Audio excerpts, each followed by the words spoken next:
Bom, pessoal, hoje no nosso podcast da Virada ODS eu tenho o prazer de convidar a Monja Coen para conversar um pouco sobre espiritualidade, falar um pouco sobre o nosso planeta, a preservação do nosso planeta, mas a preservação do nosso planeta de uma maneira um pouco especial, um pouco diferenciada.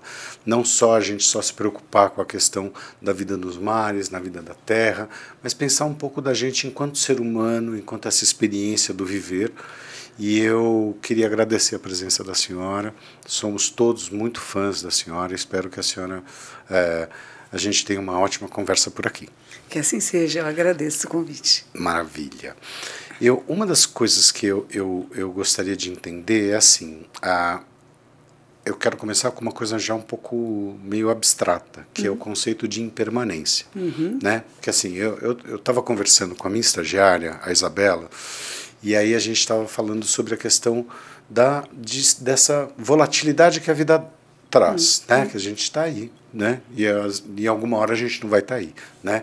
Eu queria entender como é que o budismo trata essa questão dessa nossa impermanência, como é que ele de alguma maneira ele fala sobre esse viver. Eu queria entender um pouquinho, porque eu juro por Deus, eu realmente não conheço muito.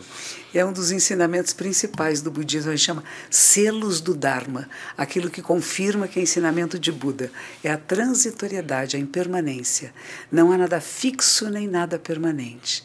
Veja só, quando Buda, o Shakyamuni Buda, o Buda histórico, que viveu na Índia 2.600 anos atrás, está velhinho, está doentado, está com mais de 80 anos, ele se deita no meio de algumas árvores, ele vivia na floresta para morrer, e o discípulo dele começa a chorar muito, ele diz assim, não se lamente, tudo que começa inevitavelmente termina. Não é o meu corpo que você amava, mas os ensinamentos. Faça dos ensinamentos o seu mestre e eu vivo para sempre. Então a vida de Buda, ela é transmitida de geração a geração por aqueles que seguem os ensinamentos de Buda.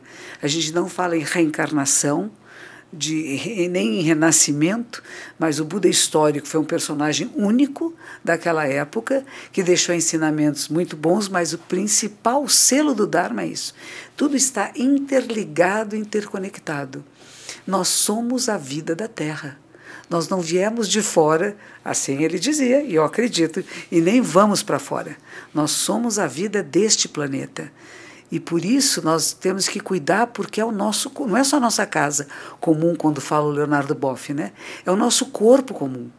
A possibilidade de vida humana no planeta só existe se houver esse equilíbrio entre todas as forças da natureza. Porque se esse desequilíbrio acontecer, nós não existimos mais. Então nós cuidamos, não só porque é politicamente correto, vamos dizer isso, né? Mas porque tem uma percepção de que você está interligado a tudo e a todos. A água, os rios, as montanhas, as plantas, as árvores, os bichinhos e outros seres humanos. Ótimo.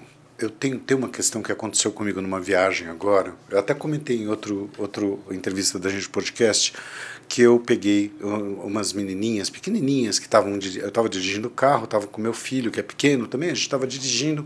E aí, quando você pega estrada com criança, a paciência dela com estrada é péssima, né? E eu cheguei e falei, vou fazer uma brincadeira com elas e tal. E aí eu vou brincar, assim, que bicho eu estou pensando? Você já viu essa brincadeira? Não. É muito legal. Você fala, que bicho eu estou pensando? Aí você pensa, sei lá, num bicho, num panda, sei lá. Aí as crianças só podem perguntar sim ou não. Então assim, ele é da água? Não. É da terra? Sim. É não sei o quê. Né? E aí ele vai estreitando até entender que bicho é aquele. Sei. A menininha que eu não conhecia, que era filha de uma amiga nossa lá, eu cheguei e falei, que bicho eu estou pensando? Ela falou, já sei, é você. Uau. E a gente esquece que a gente é bicho. Uau, que lindo. É lindo. E eu tive essa experiência porque é uma coisa que, assim, nós, enquanto seres urbanos, muitas vezes seres ou agnósticos ou sem fé, etc. De alguma maneira a gente tem esse desligamento, a gente cria um degrau, né? Como é que esse degrau, como é que é desapegar desse degrau de que a gente é uma raça especial, ou de que... Você entende o que eu quero dizer, Moji? Entendo. Tem alguns textos budistas muito antigos que dizem assim, que Buda era um bípede. Eu achava muito interessante. Tipo uma galinha, tem uma galinha, tem Buda. Ele chegou o bípede. Ai, que ótimo. Entre os humanos ele é o grande bípede, né? O grande respeitável bípede, né? Que é uma coisa que eu nunca tinha pensado em mim como bípede até que eu li esse texto. Falei, claro, eu sou um animal, sou um bípede, sou um mamífero, né? E a gente se lembrar disto. Quando a gente fala que tem que voltar à essência do ser, o que é que a prática meditativa se propõe a fazer? Que você, através da prática meditativa, do silêncio, da introspecção, você comece a encontrar a sua essência verdadeira. E a essência verdadeira é perceber que somos um dos bichinhos da Terra. Não somos o centro do universo, não é antropocentrismo, nós somos uma das formas de vida que dependem, que a gente fala interdepende das outras formas. Então nós começamos a respeitar e a cuidar, porque eu só existo porque as outras formas de vida existem. E quantos bichinhos habitam em nós? Quantas outras formas de vida invisíveis que nesse momento dependem de nós para viver? Sim, eu já vi, o sistema biodigestor é um negócio incrível, né, que tem milhares, milhões, sei lá, de pequenos animais que ajudam o nosso... Se a gente não tivesse eles, a gente não conseguiria digerir nada. Digestão, né? Exatamente. Diz que no olho aqui, na pálpebra, tem um que é compridinho que fica... Fica andando para lá e para cá para dar e que a gente nem percebe que existe, né? Então, na verdade, o que a gente chama o nosso corpo, ele não é nosso, né? Ele é feito de tudo que não é nosso. É um coral, né? Tem um monge beneditino, não, esse daqui era vietnamita, ele morreu há pouco tempo, chamava Thich Nhat Hanh, e o nome de professor era Thai. Ele tem uma explicação linda, ele pegava uma folha branca de papel e dizia assim, vocês estão vendo que aqui existe uma nuvem? Ele diz, qualquer poeta vê, porque se não houver nuvem, não há chuva. Se não houver chuva, não há árvore. Se não houver árvore, não há papel. Então, se você viu que aqui existe uma nuvem, você viu o sol, você viu as larvas, você viu a árvore, viu a noite, o dia, e viu o homem que vem vindo com uma serra elétrica, que suponha uma serra comum, o minério de ferro. E ele traz também uma boia fria. Nessa boia fria tem um pedaço de pão. Esse pedaço de papel é feito de tudo que não é papel. E ele vai dizer, o eu do ser humano é feito de tudo que é não eu. Tudo que nós somos é tudo que nós também não somos. Para um ser humano existir, não só são a matéria-prima do universo. Nós temos em nós madeira, nós temos terra, nós temos ar, nós temos água, temos fogo. Os elementos básicos que fazem os planetas, as estrelas. E o Marcelo Gleiser fala muito sobre isso, né? Nós somos pó de estrelas. Só que a combinação é diferente e faz com que apareça um ser humano. Então, quando as causas e condições são adequadas, aparece o ser humano. Quando as causas e condições cessam, que a gente conversou um pouquinho antes, né, nossa vida desaparece. Mas aquilo que nós fazemos, nós deixamos uma herança. Aí tem uma coisa interessante. Aquilo que a gente produziu, que a gente se empenhou, que a gente deixa como herança para a geração seguinte. Esses dias descobriram lá no estádio do Pacaembu, que estão fazendo umas obras, que tinha alguma coisa lá embaixo. E era uma tampa uma tampa de esgoto, talvez, da companhia City, que foi quem fez o bairro acontecer. Acho que era norte-americana, não sei, que construiu todo esse bairro e o estádio do Pacaembu. Então, de repente, descobriram lá embaixo que já havia um sistema de esgoto e de água, que ninguém nunca soube, ninguém nunca pensou, estava lá. Então, nós somos o resultado de muitas outras vidas. E o que nós fazemos é isso, a gente pega a informação que chegou das gerações anteriores, inclusive para ter microfone, para ter câmeras. Eu não sei construir um microfone nem uma câmera, mas a gente pega esse equipamento que outras pessoas em outras gerações produziram e a gente usa nessa época. E a gente pode aprimorar, desenvolver e tornar melhor. Isso na parte técnica, na parte emocional também. O que a neurociência descobriu? Que nós herdamos não só apenas características físicas, mas comportamentais. Essa é a última descoberta da neurociência. Então, nós herdamos comportamentos ancestrais. Mas de quais ancestrais? Só daqueles que nós conhecemos? só daqueles cuja árvore genealógica alguém traçou desde que os portugueses vieram para o Brasil, por exemplo, e o antes disso? O nosso DNA já não estava aqui? Nós já não estávamos aqui na época das cavernas? E onde foi que a gente foi se distanciando desta relação íntima e amigável e às vezes difícil e de guerra e de inimizade com a natureza? Porque nós tivemos que sobreviver. Nós tivemos que matar alguns animais, nós tivemos que cortar algumas árvores, fazer as nossas cabanas. Então nós começamos não só como seres que só vivem em harmonia com a natureza, mas também usamos coisas da natureza para a nossa sobrevivência, da nossa espécie. E quando é que a gente perdeu o contato com isto e começamos a abusar da terra? Abusar do solo, abusar dos outros seres humanos, fazer julgamentos, este presta, aquele não presta, este é meu amigo, aquele é meu inimigo. Quando a gente vê guerras, o que está acontecendo agora no Oriente Médio, é tão assustador pensar que tem grupos que se odeiam ao nascer.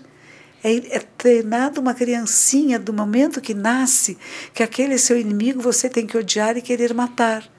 Quando a gente podia treinar as pessoas, aquele é um ser humano, um bípede como você, um animalzinho que nem você, semelhante a você, que tem dor, desconforto, amor, ternura, raiva, que sente o que você sente.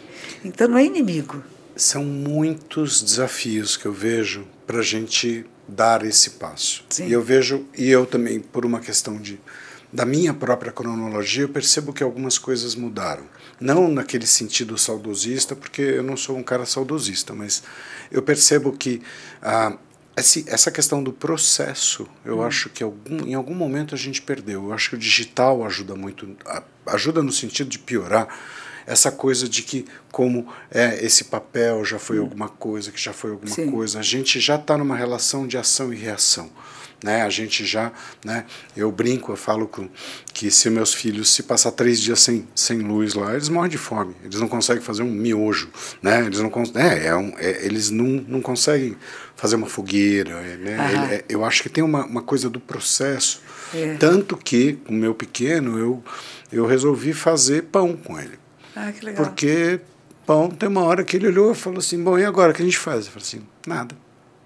Agora é hora do pão crescer. Espera. É problema do pão. Olha que bonito. Agora, aí ele chega, será que o pão já cresceu? Será que o pão já não cresceu? Então, você tem que mostrar para ele que, de alguma maneira, tem algumas coisas que têm o seu tempo. Isso. E que o processo, muitas vezes, você está envolvido com ele, mas não necessariamente você é o protagonista dele, do indivíduo. Isso. E é uma coisa que eu queria perguntar, que, pelo que eu saiba, existe uma busca na espiritualidade por uma moderação do consumo, ou seja, consumir menos coisas, né? Você ter uma vida mais simples. A senhora acha que a gente excedeu, a gente já ultrapassou esse momento da gente chegar e falar, não, sabe, a gente precisava ter menos para a gente ter mais? Sim, eu acho que sim. Uma vida simples, menos é mais, isso virou até uma frase agora que a gente usa muito, porque é verdadeira, né? É verdadeira. Eu lembro uma vez, eu li em algum lugar o Frei Beto dizendo que ele tinha ido num shopping center para ver tudo que ele não precisava. Ai, que maravilha. Achei isso que tão ótimo. lindo, né? Nossa, não preciso de... Não Olha preciso quanta coisa disso. eu não preciso. Quanta novidade existe, eu não preciso delas. Mas o que a propaganda faz? São pessoas muito hábeis, inteligentes, que são treinadas a nos fazer, seres humanos, desejar coisas que não precisamos. Então você entra num lugar que é muito bonito, muito inspirador, até um produto lá com todas as luzes em cima. Piscando, se você tudo lindo, tiver, você maravilhoso. vai ser tão feliz. E você pensa, puxa, se eu tiver, vou ser feliz, eu compro. E depois chega em casa e não tem uso. Até aí é aceitável.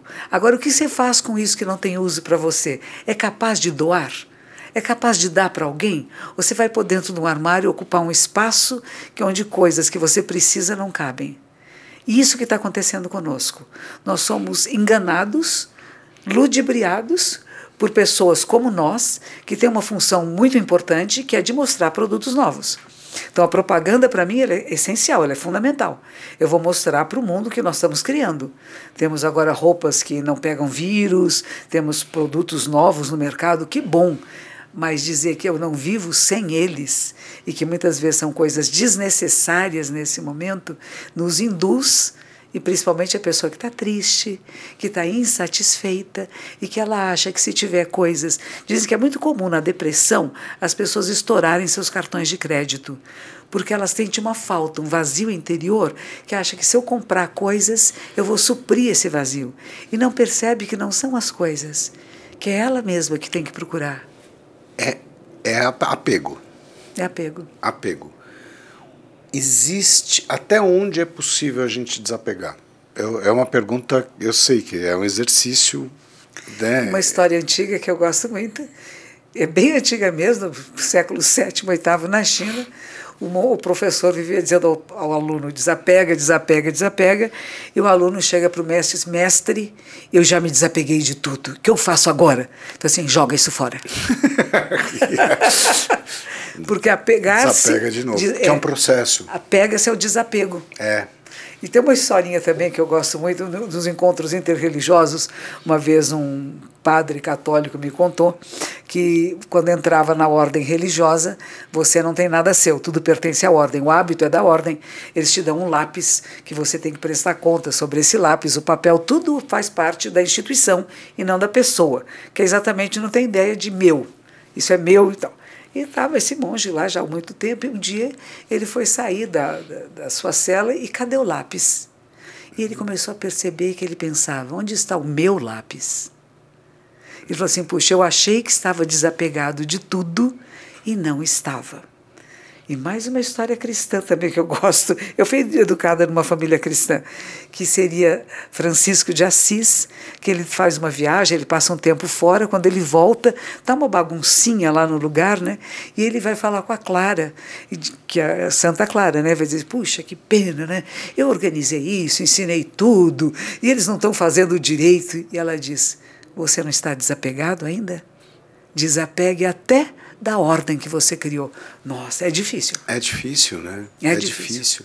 E eu vejo que na nossa sociedade a questão do bem material é um tipo de acumulador, né? Que a gente acaba se criando. E isso tem um impacto absurdo na questão ambiental, na questão do nosso planeta. Porque eu não sei quanto mais a gente vai conseguir extrair de uma maneira não sustentável, né? Tanto que a gente vê uns caras querendo ir para Marte já, né? Já estão se planejando. Os que têm meios financeiros para criar condições, já né? estão, ao invés de organizar, né? Em vez de educar a população mundial para esse cuidado amoroso com o planeta. Porque se a gente não cuidar, não vai dar certo mesmo, né? Já estavam falando que este último ano subiu 1 grau a temperatura do planeta todo, né? A gente está sentindo mais calor, então isso é uma coisa grave. Parece nada, mas 1 grau é bem grave. Então, o que nós estamos fazendo? Será que nós podemos fazer alguma coisa? Nós que somos tão pequenininhos assim, que vivemos nessa superfície... A gente pode? Eu acho que pode. O quê? Tudo não, mas nós podemos minimizar efeitos deletérios para nós e para a nossa vida. Para a nossa respiração, para a nossa saúde, para a nossa alimentação e a saúde espiritual. Nós somos seres espirituais. Nós não somos só carne, osso e veinhazinhas com líquidos correndo. Nós temos questões que a gente chama... Tem um professor na Espanha, em Barcelona, chama Francesco Latorralba. Ele escreveu um livro que chama Inteligência Espiritual. Diz que isso é comum a toda a espécie humana. Tem momentos na vida, e desde criancinha temos. Por quê? O que é isto? Qual o sentido da vida? O que estamos fazendo aqui? Para que serve essa existência? Essas perguntas são comuns a todos nós, mas a maioria põe embaixo do tapete. Ah, não, vamos brincar, vamos falar de outra coisa. E a gente tem que, de vez em quando, parar e voltar a essas perguntas. Para que serve a nossa vida? O que nós, seres humanos, podemos fazer neste planeta para que seja melhor para todos nós? Eu tenho que sair do eu menor, que o Freud vai chamar de ego, né? O mi, né? O que é bom para mim, que vantagem eu vou tirar, mas entrar no grande eu, que a gente chama, que é o nós. O que posso fazer que seja melhor para todos nós e para todas as espécies. E não é claro que se a gente for escolher entre a espécie humana e outra espécie, eu acho que é meio lógico que a gente escolha a nossa. Eu não vou preferir, se eu estou no meio da rua e tem uma pessoa atravessando a rua e um cachorro, e a minha opção é eu mato o cachorro ou a pessoa, eu dizer que eu vou matar a pessoa, eu estou com distúrbio. Sim. A ideia seria, o ser humano ainda é a nossa prioridade, porque é a nossa espécie com a que a gente tem mais intimidade.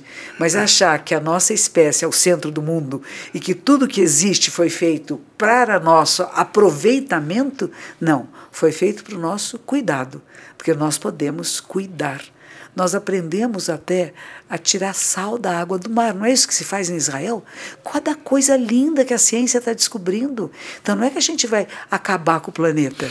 A gente pode conviver com o planeta de uma forma mais amorosa e respeitosa e transformar aquilo que é difícil, aquilo que está piorando. Outro dia veio um grupo de jovens falar comigo e me deram até uma camiseta que diz Save the Soil, salve o solo. Eles têm um guru na Índia que diz que todo mundo fala de salvar a terra, mas ninguém fala de salvar o solo da terra. Boa. E que é preciso lembrar-se que se o solo não for fértil, nós morremos, nós desapareceremos.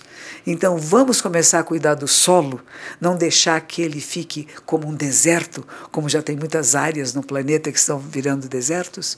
É uma coisa interessante, a campanha que ele faz internacional é isso. Vieram me entrevistar para isso. A senhora está de acordo? Eu falei, claro, temos que cuidar do solo, que é a base da nossa vida. Eu vi um negócio muito interessante de uma entrevista, assim, um cara, essas coisas aleatórias que a gente vê no YouTube, mas é um cara lá falando assim, um cara muito simples, rural, ele olhou e falou assim, eu não entendo essas pessoas que botam planta no quintal, por que não bota uma árvore frutífera? Ele olha e fala assim, o cara com um quintalzão enorme lá, com grama. Grama? O que é grama, né? Quer dizer, eu achei tão interessante que ele olhava e falava assim, cara, tá cheio de solo fértil pra gente. Né? No Japão, sabe o que eles fazem? Por exemplo, eu morei em Hokkaido uma época, né? E você aluga hortas. Tem lugares que você aluga, como o tamanho dessa mesa, por exemplo, você tem direito a essa horta, você paga para alguém, não sei para quem era, eu não cheguei a alugar, mas você planta o que você quiser, alface, tomate, espinafre, e você é responsável para cuidar dessa horta. E eu vi a mesma coisa em Chicago. Parei um voo em Chicago, tinha muitas horas, eu resolvi ir até o centro da cidade. Eles têm hortas em barcos. No Rio, tem barquinhos, os barcos têm hortas que são alugadas. Porque você mora em apartamento, você não tem como fazer isso, né? Então, são ideias bonitas, que eu também concordo. Por que nos nossos jardins a gente não planta árvores e alimento? E come. Alface, tomate, espinafre, enfim, o que você gostar, o que você acha agradável, né? E sem agrotóxicos, mas você tem que ir lá todos os dias, você tem que tirar os insetos que vêm. E a gente fazia isso no Japão, eu fiquei num templo no Japão em que nós fazíamos isso. Uns americanos e uns europeus estavam morando lá, eles resolveram fazer uma horta, que não tinha horta nesse mosteiro. E nós íamos todas as manhãs com um rachizinho de madeira e uma latinha sem pegar os insetos. O inseto da alface é da corzinha da alface. Ele é verdinho. A gente pegava, não machucava ele, punha nessa latinha, atravessava o rio, do outro lado do rio, que tinha mato, jogava os insetos lá. Eu achava isso tão bom, sabe? Muito legal. Dava uma sensação tão agradável que eu não preciso exterminar ninguém, mas nesta área não, porque essa área vai ser de alimentação. E aquela área que não é de alimentação, eles podem viver lá. A gente pode fazer isso, por exemplo. Isso é uma coisa possível. Eu tenho um filósofo que eu gosto muito, que é o Willem Flusser, que ele é um filósofo, ele é europeu, ele passou um período no Brasil, aqui, ele parte da filosofia ele desenvolveu no Brasil, e ele fala um pouco sobre esse momento onde a gente não precisa mais combater a natureza. Ele fala que a gente entraria, de certa maneira, na possibilidade de ser quase como se fosse um jardineiro do planeta. Isso.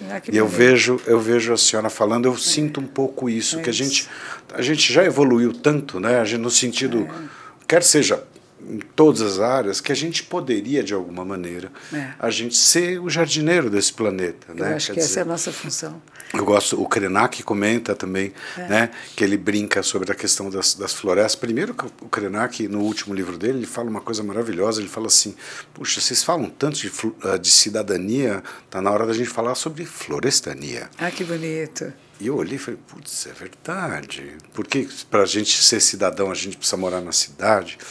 E ele fala, ele tem falado bastante sobre isso, sobre essa questão de que ele olha e fala, vocês acham que as plantas estavam assim quando vocês chegaram, é isso? Você acha que nasceu, brotou do nada, ou você acha que as comunidades indígenas foram transformando essas florestas nos milhares de anos e elas se tornaram isso que... a gente tem tanto pré-concepção de algumas coisas que a gente não consegue enxergar essa manipulação, que eu entendo de uma maneira positiva, né? Quer dizer, a gente pode, né, cuidar desse quintal, cuidar desse jardim, né? Com uma visão mais profunda, mais longa, porque eu acho que as pessoas que só pensam no lucro são esses coitados que vão lá cortar as árvores, né? Estão pensando numa coisa imediata, mas o que eles não percebem é que os netos deles vão morrer de sede, de fome, porque a floresta produz chuva, produz água, não é só oxigênio. Então, o que estão fazendo? Estão se automutilando, sem perceber que nós precisamos das matas, que nós precisamos dos rios limpos, que não pode encher de mercúrio limpo, porque quer tirar ouro. Eu falei para minha turma, ninguém mais usa ouro aqui, hein? Sou contra, não tem corrente de ouro, não tem anel de ouro, tem nada. Tira o ouro do seu caminho. Vamos usar qualquer outro tipo de material, porque se a gente pensar, acaba custando muito caro um metal que vai impedir a vida dos peixes, dos povos que moram na floresta e de todos nós, porque vai chegar em nós. O que a gente percebe é isso, tudo que acontece no planeta, seja onde for, chega até cada um de nós, no meio da cidade de São Paulo. Não é dizer, eu não estou na floresta, não tenho nada a ver com isso, tenho tudo a ver com isso, porque bate em nós, porque nós estamos interligados a tudo e a todos. Por isso que esse monge vietnamita, ele usou uma palavra nova, dizer interser. Não é o sou, tu és, ele é, nós intersomos. Nós só existimos nessa interrelação de tudo que existe. Quando jogam uma bomba lá na Ucrânia, ou na Rússia, seja onde for, isso repercute até nós. Não só porque vemos na televisão e nos escandalizamos com isso, ainda bem que sofremos com isso e não gostamos disso, mas também porque isso está poluindo o solo. Está matando árvores, está matando rios, está matando insetos, está matando a possibilidade da vida humana no planeta. E nós não pensamos. Nós só achamos que morreram pessoas, quantas baixas foram de seres humanos, mas quantas baixas de outras espécies que foram bombardeadas e morreram, e desapareceram. E às vezes não podem vir de novo. Então, quando eu falo que eu sou contra a guerra, não é só porque seres humanos morrem. Isso também é muito grave. Mas morre tudo à sua volta. Perfeito. Quando a gente vê a faixa de Gaza lá toda cinzentinha, né? Sim. Morre tudo, o solo está morto, não tem planta. Não tem cachorrinho, não tem gatinho. Às vezes tem um cachorrinho e um gatinho que sobraram, né? Um galo que sobrou. Mas é muito pouco. Tem um pessoal dos anos 80, na filosofia da mente, estuda-se essa questão da consciência, né? E um dos debates que acontece é que existe, da mesma maneira que nós estamos conectados a tudo e a todos, com o desenvolvimento do digital, de certa maneira fala-se numa consciência ampliada. Sim. Ou seja, uma consciência que já não é mais uma consciência do indivíduo, e ela é uma consciência mais coletivizada. Sim. Ou seja, através de pensamentos, né? E memes no sentido do conceito que uma ideia é, que ela se espalha, etc. e tal. Essa consciência está doente? Ela tem cura. Ela pode ser curada. Como? Eu acho que os que estão saudáveis tem o dever de curar os que não estão saudáveis. Por isso que a gente tem que falar, tem que conversar, tem que pensar junto. A nossa mente humana é maravilhosa.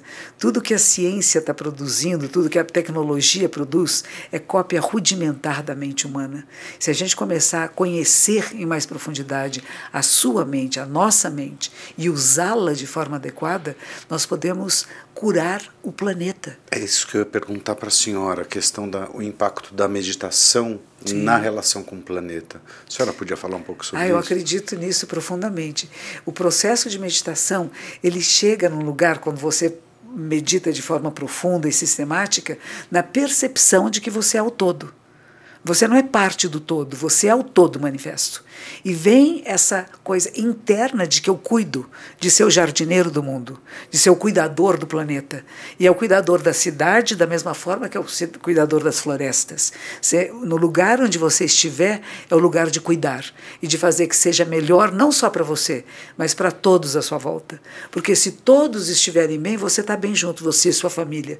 Mas se eu penso só em mim e na minha família, não é possível colocar uma redoma em cima e separar do resto.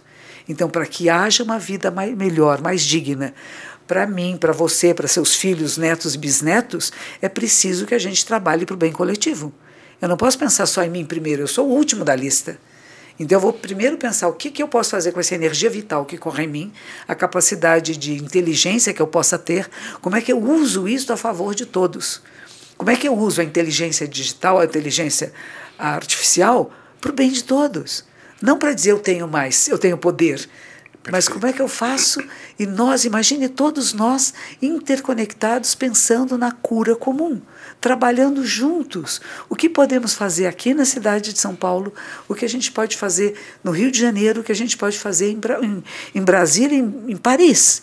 Está tudo junto. A senhora me remete a uma conversa muito divertida que eu tive com um professor maravilhoso da filosofia, que era o Porchat. E o Porchat era um cara muito divertido, era um cara muito esquecido, e um grande pesquisador. Sabe aqueles Legal. meio que são aqueles caras que estão, sei lá, botava o cachimbo dentro da geladeira, sabe? Ele era tudo. Mas ele tinha uma coisa que ele falava, que quando a senhora fala, me remete muito a isso. Que ele falava o seguinte, ele falava que quando ele chegava em casa, ele nunca entrava em casa logo depois de chegar. Ele dava uma volta no quarteirão para botar a cabeça no lugar e depois entrava. E eu acho que talvez, de alguma maneira, tenha alguma conexão com essa questão da meditação, da gente se colocar para o outro, né? Quer dizer, porque se a gente se coloca para o outro, né, com as arestas, espinhos, os pequenos venenos, etc. e tal, é impossível que a gente consiga se colocar de uma maneira saudável. Completa, né? Você sabe que Anselm Grün, ele também é um monge beneditino, ele esteve no Brasil algumas vezes, e ele levou até o Zen budismo para o mosteiro, uma vez que o mosteiro estava em crise. Ah, que legal. Pôs todo mundo sentando em zazen e também chamou uma terapeuta e conseguiu restaurar a harmonia no mosteiro que estava ficando doente. Por isso que eu digo, é possível sim. E uma das coisas que ele dizia para os casais é, quando chegar em casa, não comecem a conversar. Sentem-se em silêncio alguns minutos na sala. Cada um de vocês passou por experiências diferentes. Vocês não são mais a mesma pessoa que saíram de manhã.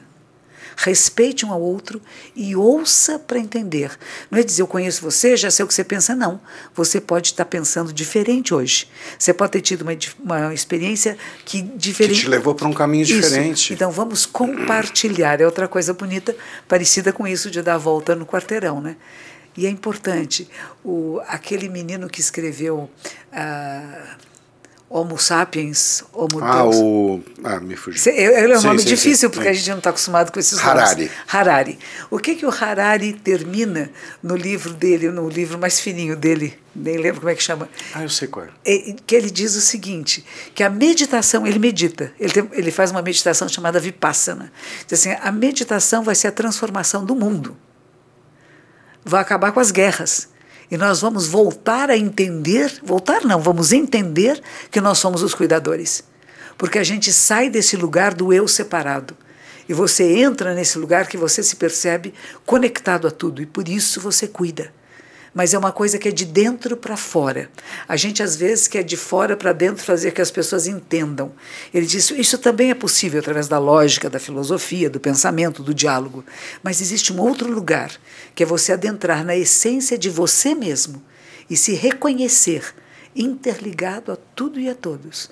E daí vem esse sentido de compaixão, de cuidado amoroso, com sabedoria, porque se não tiver sabedoria não adianta nada, com tudo que existe. E ele acredita nisso. Eu também, quando eu li o livro dele, falei, nossa, que maravilha, encontrei alguém que pensa como eu. O processo meditativo, eu digo para o pessoal da minha comunidade, vocês estão pensando que é para vocês? que vocês vão ficar de bem, ou vou ficar zen no mundo. Não é isso, não. Ficar zen é sentir dor, sentir tristeza, aflição, angústia. E o que faz com isso? Como é que você dirige essa energia para que seja melhor? Não é não vou sentir raiva, vai sentir indignação. E essa indignação é a alavanca de transformação do mundo. Se eu achar que está tudo bem, porque vai mudar por si mesmo, não vai mudar por si mesmo. Nós somos a natureza em ação. É muito legal a senhora falar sobre isso, porque é uma coisa que as pessoas têm uma percepção totalmente equivocada. Né? Totalmente equivocada.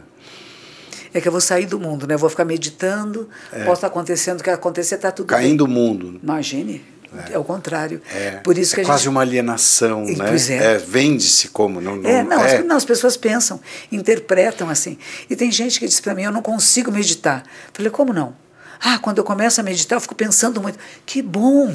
Você percebeu que isso é meditação. Você percebeu que pensa.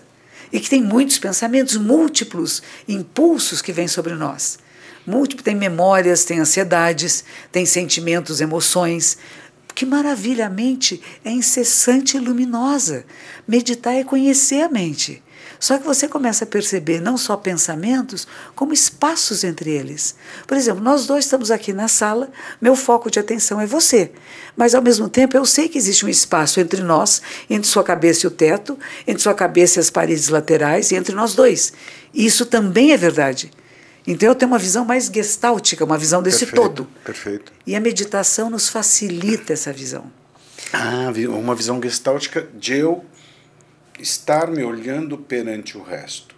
Ou seja, não é que eu vou escarafunchar, escaraminholar nas minhas coisas, não. Eu me liberto dessas coisas, e ao me libertar dessas coisas, eu me conecto com o mundo. Isso. Que coisa linda. É bonito. Lindo Mas demais. no começo, claro. É infernal. No começo a gente vai pensar na gente, na minha vida, no meu passado, o que aconteceu comigo, você aquela fica pessoa. A cabeça lá. Mas tudo bem, a gente fala, deixa passar, deixa rolar. É como se fosse pegar um boizinho bravo. Você pega um boizinho, você joga uma cordinha nele e ele vai pular o cavalo, né? Pula, pula, pula, pula, até que ele cansa. E aí ele começa a andar maciozinho. A ideia é essa. Você não briga com a sua mente, não briga com seus pensamentos. Não é dizer, se eu parar de pensar é meditar. Não, parar de pensar não é meditar. Meditar significa pensar, não pensar, ir além de pensar e não pensar. Uma frase do século XIII, do fundador da minha ordem. Existe o pensar, o não pensar e além do pensar e não pensar. Então, a meditação... A pergunta sobre qual é a relação da meditação com o mundo e com o planeta, ela é uma pergunta que se faz para quem não entendeu. Quem não entendeu meditação, porque a meditação basicamente é isso, é você se abrir para o mundo e você se desapegar do seu eguinho lá. Do eu menor. O eu menor a gente dá uma tarefinha para ele, vai contar de 1 a 10, mas não atrapalha a minha vida, né? Não nos atrapalha. Claro que o ego ele é muito importante. Não adianta eu estar com sede e você beber água. Então nós temos um sistema em nós que faz você proteger o seu corpo, o seu organismo, mas ele não é o dono do pedaço. E você sabe que não existe se não existir o outro.